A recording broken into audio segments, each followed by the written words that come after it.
ആരൊക്കെ ഈ മത്സരം ലൈവായിട്ട് കണ്ടിട്ടുണ്ട്? കണ്ടവരൊന്ന് കമൻറ്റ് ചെയ്യണേ. 2016 T20 വേൾഡ് കപ്പ് ഫൈനലിൽ വെസ്റ്റ് ഇൻഡീസും ഇംഗ്ലണ്ടും തമ്മിൽ ഏറ്റുമുട്ടുക കേട്ടോ. വെസ്റ്റ് ഇൻഡീസിന് കപ്പ് ഉയർത്തിയ ലാസ്റ്റ് ഓവറിൽ വേണ്ടത് 19 റൺസാണ്.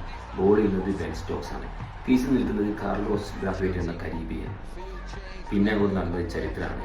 തുടർച്ചയായി 4 പന്തും സിക്സറിൽ വളർത്തിക്കൊണ്ട് കാർലോസ് ബ്രാത്വൈറ്റ് വെസ്റ്റ് ഇൻഡീസിന് കപ്പ് ഉയർത്തുക കേട്ടോ.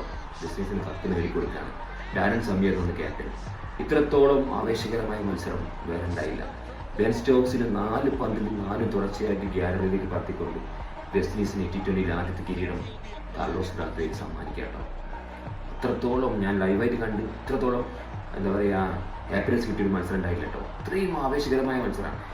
ഞാൻ ഒറ്റ കാര്യം പറഞ്ഞുതരാം. ആ ഒരു ഫോമിൽ കാർലോസ് ബ്രാത്വൈറ്റിൻ്റെ 2 ബോൾ കൊടുത്തിരുന്നെങ്കിൽ 6 പന്തിൽ 6 സിക്സർ ഷുവറായിട്ട് അടിക്കായിരുന്നു. അത്രയും കോൺഫിഡൻസ് ആയിട്ടാണ് അവൻ കളിച്ചിരുന്നത് കാർലോസ് ബ്രാത്വൈറ്റ്. ബെൻ സ്റ്റോക്സ് എങ്ങനെ എറിഞ്ഞിട്ടും എല്ലാം ഗ്യാലറിയിലേക്ക് പറത്തിക്കൊണ്ടിരിക്കുന്ന കാർലോസ് ബ്രാത്വൈറ്റ് നമുക്ക് കാണാൻ കഴിയുന്നത്. യുവരാജ് സിംഗിന് ശേഷം ഒരു ഫാസ്റ്റ് ബോളറാണ് തുടർച്ചയായി 6 പന്തിൽ 6 സിക്സർ അടിക്കുന്ന റെക്കോർഡ് കാർലോസ് ബ്രാത്വൈറ്റിന് ഒന്ന് കിട്ടായിരുന്നു. പക്ഷേ 19 റൺസ് മാത്രം മതിയായിരുന്നു. അതുകൊണ്ട് തുടർച്ചയായി 4 പന്തും സിക്സർ പറത്തിക്കൊണ്ട് വെസ്റ്റ് ഇൻഡീസിന് ആദ്യമായിട്ട് കപ്പ് കാർലോസ് ബ്രാത്വൈറ്റ് സമ്മാനിക്കാം കേട്ടോ. അന്നത്തെ കരീബിയൻ ടീമും അന്നത്തെ വെസ്റ്റ് ഇൻഡീസ് ടീമും സൂപ്പറായിരുന്നു.